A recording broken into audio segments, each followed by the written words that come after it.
How's it going, everybody? Thank you very much. I always appreciate you. I'm Orlando Ruiz Jr. Welcome to my eighth classic horror movie review of October 2024. This is my review of a black and white 1959 B movie classic, A Bucket of Blood, directed by the king of the B movies, Roger Corman, the director of many movies like The Raven, The Mosque of the Red Death, a lot of Vincent Price movies. Also, not just directed about 55 movies, but produced like about 500. This black and white B movie gem stars the late great Dick Miller, an actor that was in many of Roger Corman's movies in many small parts, but got to star in a couple of his films like this movie and one of my own personal favorite movies of the 1950s, Rock All Night, a great movie that I will eventually get to on this channel. But he was also an actor that appeared in many of Joe Dante's movies, almost all of Joe Dante's movies. I believe Dick Miller showed up in 1978's Piranha. He also shows up in The Howling, also shows up in Gremlins, of course, 1 and 2, The Burbs, and then, of course, there was 1984's The Terminator from James Cameron, which he popped up in a one scene where he was shotgunned by Arnold himself. He even pops up in 1995's Tales from the Crypt Demon Knight, a movie that I have a lot of fun with and will eventually get to on this channel like a lot of other movies. And in that movie, I believe he plays a character that feels very much like it could be an older version of his character from A Bucket of Blood, Walter Paisley himself. So, yeah, I enjoy watching this guy anytime he's on screen in anything. And it's really cool just to watch him in a movie where he's young and where he's the star. Because Dick Miller could actually carry a movie. And this movie is proof of that. Co starring with Dick Miller in this film is actress Barbara Morris in the role of Carla. Like Dick Miller, Barbara Morris worked a bit with Roger Corman in quite a few films and movies like I believe Sorority Girls, The Man with X-Ray Eyes with Ray Milland, and she was also in my personal favorite movie from Roger Corman, Machine Gun Kelly.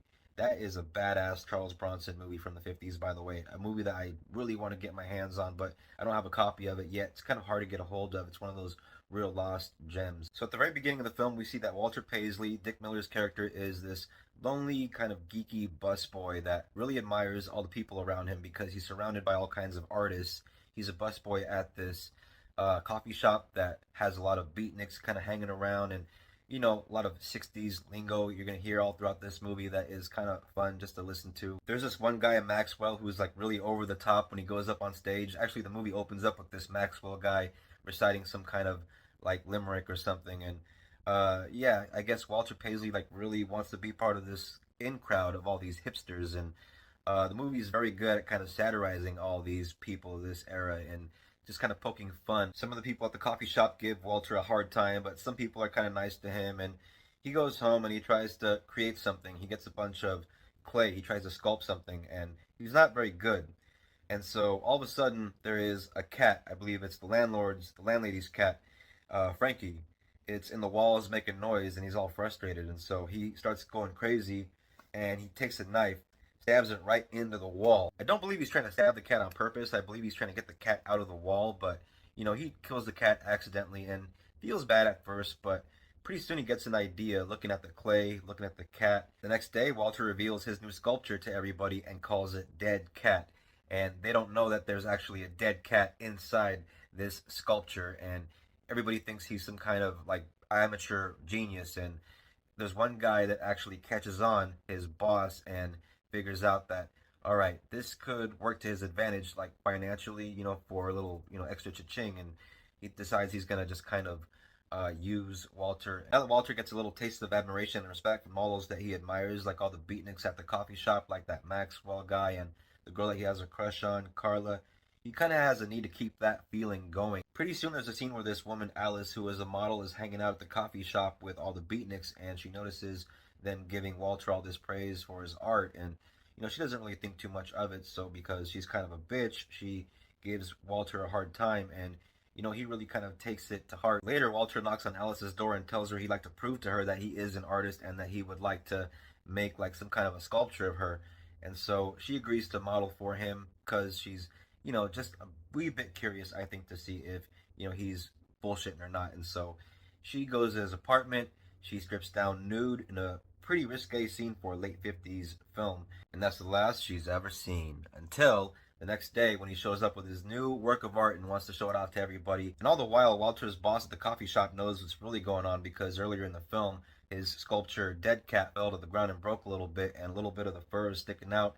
and so he knows there's a dead body under the latest sculpture, and he's constantly trying to encourage Walter to try something new, kind of baiting him to, actually make something of his own. Now that Walter thinks he's a real artist because of all the praise that he's gotten from Maxwell and all the beatniks at the coffee shop that he thinks are his friends, he is addicted to killing, and he can't stop, to the point where one night he's coming home from the coffee shop after the little party they throw for him, and he's so drunk off his ass that he stumbles upon this guy that's working by this like lumber mill. I don't want to give away exactly what he does with this guy, but I will say that it does involve a power saw. And for the 1950s, even though they don't show it because it's off camera, just the implication of that, it's pretty damn rad for a black and white movie. Of course, Walter keeps showing up at the coffee shop with more so-called original sculptures, and his boss says, "You know what, Walter? Let's put on a little art show of all your pieces and show them off to everybody so everybody can see all of your recent art." If you've seen Mystery of the Wax Museum or even House of Wax, of which I recently talked about on this channel for October, then you can no doubt tell that there is a bit that feels quite familiar in terms of the plot and, some of the more juicier details in there that I don't want to reveal because those are like heavy spoilers, but still, just by listening to the premise, I'm sure you can gather what those are. Will still make for a fun time because it's just fun to see it kind of unfold before your eyes, given that, this is an old black and white movie, and it's just cool to see something so morbid and kind of twisted play out with all these, old folks from back in the day. I think every movie lover should check this movie out at least just once, just to see Dick Miller in the role of Walter Paisley, because he's great in this movie. I think this is a very well directed film from Roger Corman. I think it's one of his best films. This is a very well written, very funny, darkly comedic script. A Bucket of Blood from 1959. I give this 4 stars. You can find this movie on streaming, maybe on Tubi, where they have all kinds of obscure titles and lost movies like this one.